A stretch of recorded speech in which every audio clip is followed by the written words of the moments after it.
Hey everybody, Rick and Nikki here with the weekly roundup. Time to share some theme park news with you. Let's get started.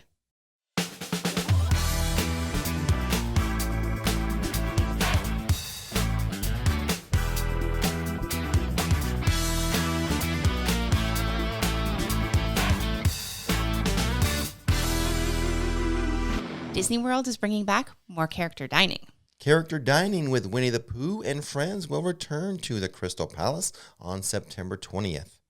Other experiences set to return include Ohana's Best Friends Breakfast and Minnie's Beach Bash Breakfast. As far as Universal bringing back its character dining, no word. What do you think about that? What was it before? We've never been. Like Marvel, superhero Oh. stuff. And I think, did the Grinch have something before? Yes, the Grinch. There was a few little things. I think maybe the Minions too. I'm not exactly sure.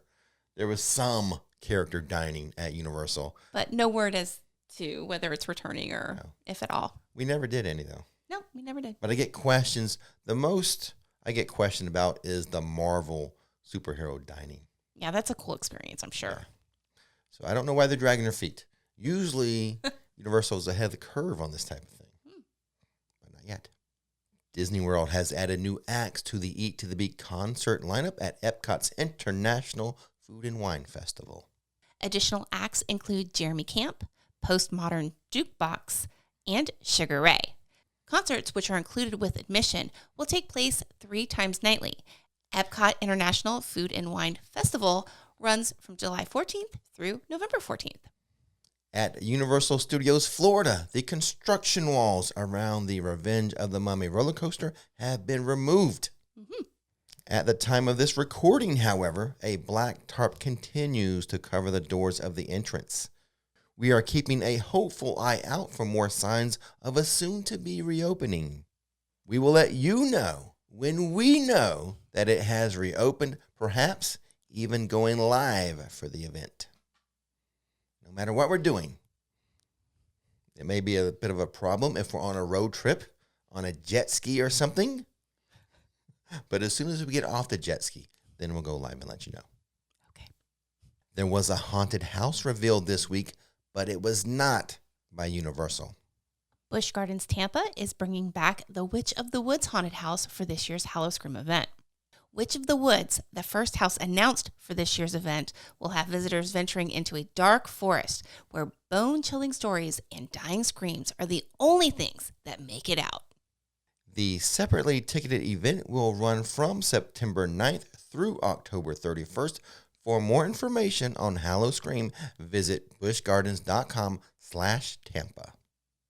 And that's all the news that I found to be interesting this week. That's it. That's it? That is it. Okay. Well, there was some type of story about the Food and Wine Festival again. Okay. About some type of fry basket kiosk coming, stuff like that. I didn't think I really needed to mention that yet. Okay. If we go to the Food and Wine Festival, then I'll talk about the fry basket. Yeah, and we'll show it, and maybe we'll try it. It's a food kiosk that where you can get like different type of French fries, I think. But gotcha. I've already talked about it too much. I've said too much. You've said too much about it already. But that was another little story that I thought about adding, but I didn't. But I just talked about it, so maybe I did. The fry basket, breaking news. Well, there you go. French fries at Epcot. So it's a light week for news. Yeah, it seems like it. Yeah, not a lot. I stretched for some of this. Okay. But what is not a stretch? Talking about Rick's road trips.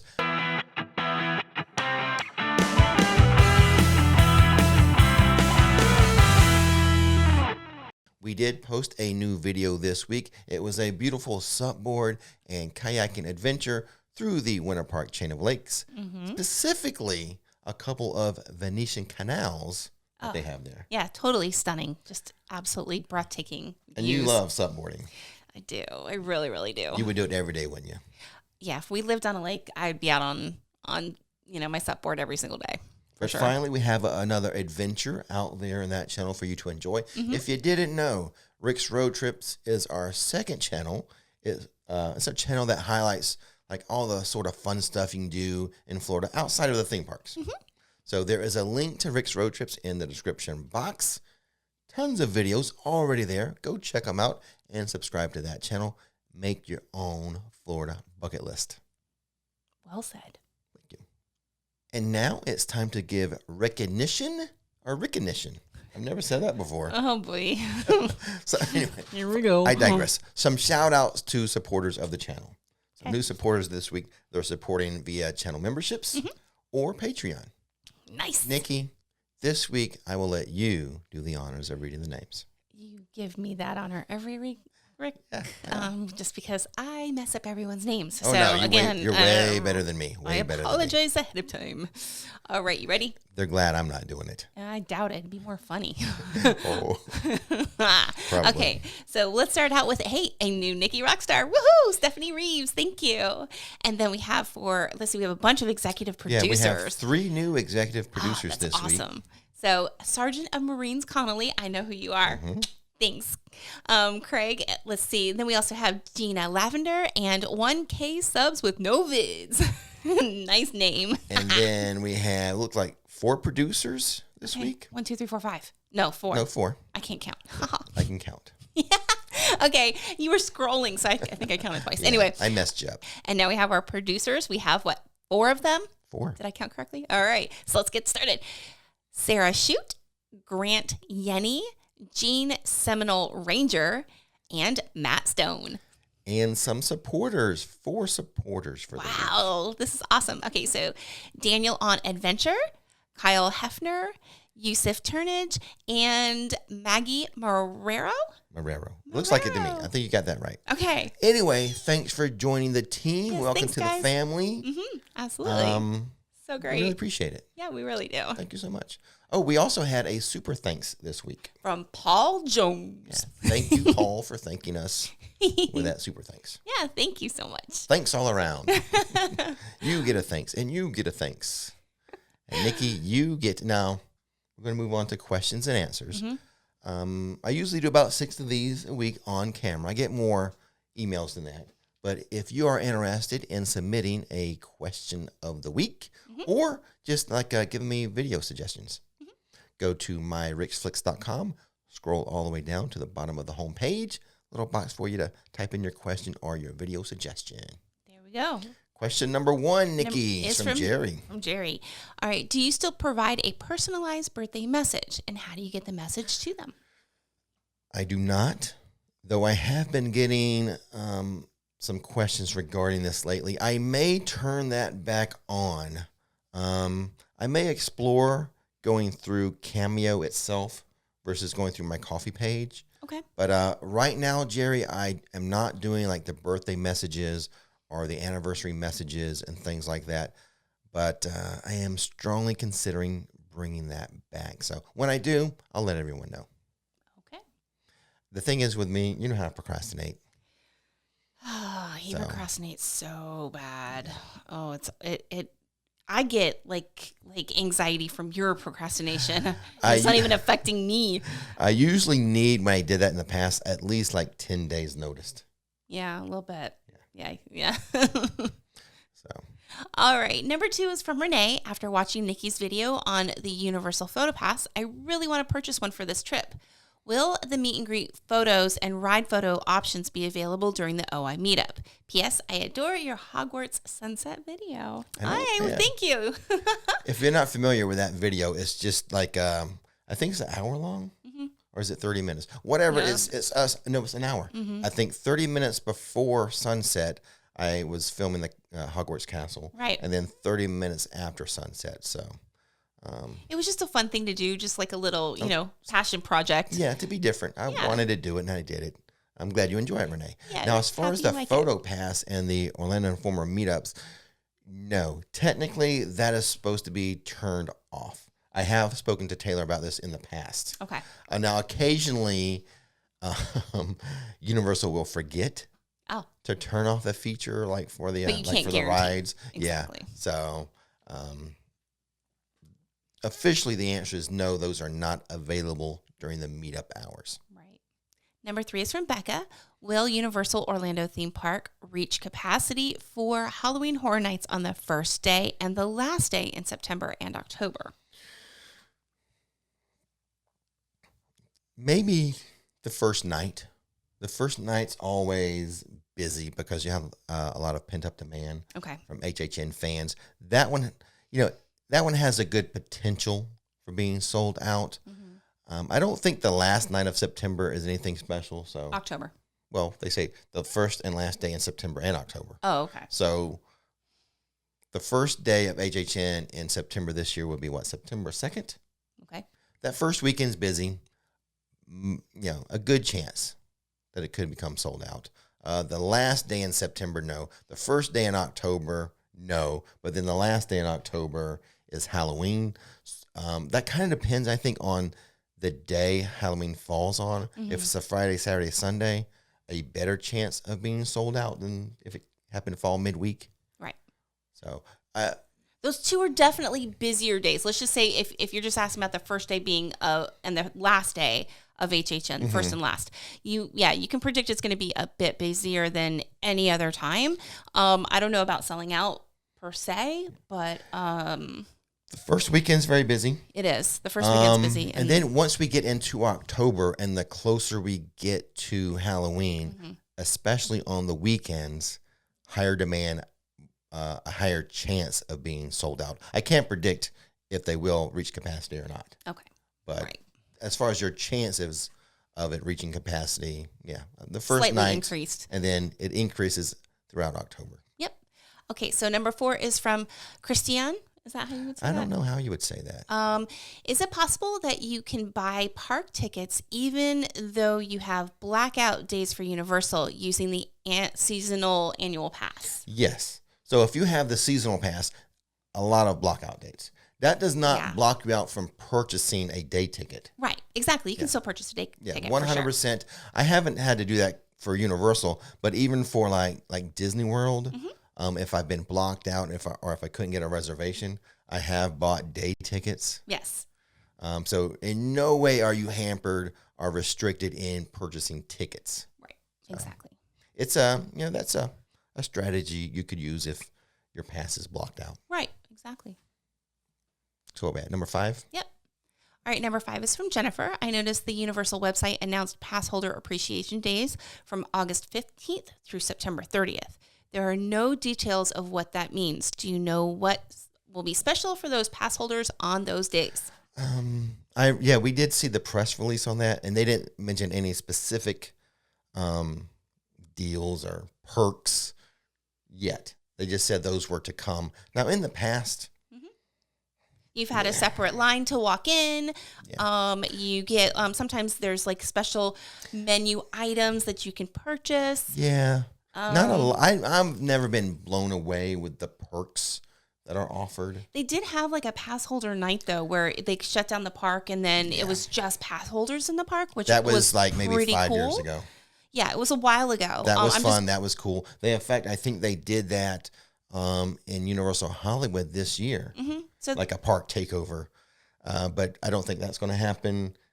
So they'll release information on those perks, and I'll try to mention those throughout my update videos or maybe in these weekly roundups. But going on the past few years, nothing has knocked my socks off. Okay. Some special menu items, a special line when there's not a long line to get in anyway. Maybe some special merchandising items you can buy. Sometimes you get those pins and then those magnets too. So there's, sometimes. And then sometimes there's for sale the like the Coke Freestyle cups and things like that. So there might be some specialty items. Like they might have a BOGO where you buy one Freestyle cup and get the other one free. I think that was recent. Okay. But as we get more information, we'll definitely share it with you guys for sure. Whether it be in the weekly roundup or in my update videos, which I post typically on Tuesday for Islands of Adventure and Friday for Studios. Typically. Yeah. If all goes smooth in my life and my week. Exactly. All right. And the last one, number 6, is from Roisin. We're UOAPs, but we're going to Disney's Magic Kingdom for just one day. What are your main tips for a family of 7 to make the most out of their day? Family of 7. That's a big group. Yeah. It's a big group. I guess you need to have Disney is big on the app. So make sure you have downloaded and put on your phone the newest, freshest Disney app. Upload your credit card so that you can do mobile ordering and things like that. Make sure all your Disney cards Genie are Plus. Yeah, make sure all your cards are linked, and like you were saying, Disney Genie Plus. Right. So if you're staying at a hotel, they'll be able to hook you up with all of that good stuff, if you buy it in a package. If not, if you're like local and you're just going for the day, make sure that everybody has a is reserved for that day, has a reservation for that day. And that I gotta forget that. Right, exactly. And then I would, I just went to Disneyland, and so a lot of it would apply, you think, your advice? Yeah, I think so, is that, look at what rides, if you're going to do Disney Genie Plus for like the whole family, it's a little bit less expensive for Disney World. I think it's $15 a day versus $20 in Anaheim. But that way you can look and see, okay, what's your priority for your rides, and what rides, come on that Disney Genie Plus so that you can get So you can get lightning lanes for those. Sorry about that. Are you going to cut that? No, we'll just go with that. Sorry about that. We'll just roll with that. So, and then, kind of have like, a plan of attack for it, with a party of 7, it's a big party to make everybody happy. So my, biggest recommendation would be to kind of get a list of what rides, you guys all have in common that you would like to hit, or attractions, or shows. Now, it's been a while since I've done Disney Genie Plus. There's a free version. Yes, kind of gives you tips and stuff. Not a big deal. But it's honestly though, it's not really helpful from what I've understood from other people and other vloggers that I've watched. Considering Disney Genie, just like the non-paid, the free one, it will send you across, like the not campus, but across the theme park to where there's a less busy ride, but you're walking and you're kind of pinned, all over the free version place. Is, I wouldn't even worry about that. No. The paid version, which I guess is the plus part. Yes. What did you say it was like $15 or something? $15 per person. So that's 15 times 7. And then Magic Kingdom will have 1, maybe 2. I'm not exactly sure. That is an individual lightning lane that you pay in addition to, or instead of. So, say it's, I don't know. What would one of them be? Probably Seven Dwarfs Mine Train. Okay, so 7. Right. So let's just say it's that. Then you would, if you all wanted to go on it, then you would buy that, separate outside of the Disney Genie Plus, and you wouldn't have to get Disney Genie Plus. Right. So, and not every ride has that lightning lane option. So that's something else you kind of need to keep in mind too, is that go first thing in the morning, hit that up early, because that's what I did. I attacked it that way. I had a list of those rides that didn't have lightning lane options and those that did. And the ones that had the lightning lane, I definitely did rope drop, and I hit those first. So it depends on the pacing of your day. If you're ride focused, if you're, shows and seeing the characters, things like that. So it depends on like what your main focus is for the day on that. But it's going to take a lot more planning on your part than just dropping into Universal for sure. Yeah. If you're used to Universal, it's a lot more free flowing, like especially like with express passes, with the Genie Plus lightning lanes, they'll give you a return time. Typically, I thought I read somewhere that maybe Disney Genie Plus is good for like 3, maybe 4 lightning lanes for the whole day, because you'll sign up for a return time. It's not like, hey, I have it, let me just get in a special line like you do at Universal's Express Passes. Right. So then you got to like, oh, well, we have it. It's for 3 hours from now. Then you got it. They'll send the Genie will remind you, but still you got to keep track of that. Well, and then there's another thing too. Say you booked one 3 hours in advance. After 2 hours, start your timer. As soon as you book that one from 3 hours out, after 2 hours, you can book your next one. So there's it is. It is a little complicated. Also, if you are wanting to go to a sit down restaurant, make sure you have reservations for that. And they're really, really hard to come by at this time of year. But we got really lucky again in California. We did walk up and we just, hey, do you have any walk ups available? And they did. It'd be hard for 7. It would be hard for 7 for sure. But don't just because it's, and then also refresh every so often, because reservations might pop up, openings might pop up as well. It's going to be tight. It is. It is. Part of 7 reservations. I guess one last piece of advice would be to wear your Patient pants. You got to be patient with Disney. You're going to be on your phone. You're going to be trying to manage your day a lot more than you do at Universal. Well, you guys just, we feel like going to do this. Let's go do it. Right. So yeah, and also bring an additional like fuel rod for your phone as well. Especially since you have a party of 7 and you're trying to, I'm just saying if you're going to use those, Disney Genie Plus options, you're going to run down your battery on your phone. So make sure you have a fuel rod with you, at least one person. And then have everybody combined on the same, in your same party so that when you get one, all 7 of you guys can, benefit. I hope we didn't scare you. It's a lot, but I mean, it's doable. It really is. And I would say, do your research and kind of get your ducks in order and have your list set of your priorities and things like that so that, at least everybody can feel like they've had a successful day. I'll say one more thing. Okay. You do not have to use your phone. No. You could go just wing it. You can. And just wait and stand by lines. Right. If you didn't want to deal with the whole phone and Disney Plus and all that. Exactly. Genie Plus. Right. You can still do it old school. You can. Just you got to wait in those longer lines. Whew, I hope we didn't scare you with that. I know we went on and on and on about it. I mean, honestly, I should probably go to Magic Kingdom and try to not match my day, but see how, compare my, Anaheim day to my, my Magic Kingdom day and see, my Orlando day, see how it is. But regardless, enjoy your one day at Magic Kingdom. Yes. Try not to stress. Yeah, exactly. And again, little things, that if everybody has their little moment where they can feel special, especially with the party of 7, then I think you'll have a successful day. And I think we had a successful weekly roundup, despite being a little light on the news this week. That's okay. We just talked and talked and talked on half the time was on this, question 6. Exactly. So thanks for joining us. And as always, don't miss the magic, don't miss the fun. Thanks for watching. See you next time. His name is Rick, her name is Nikki, showing how theme parks are done. Don't miss the magic, don't miss the fun. Hit subscribe.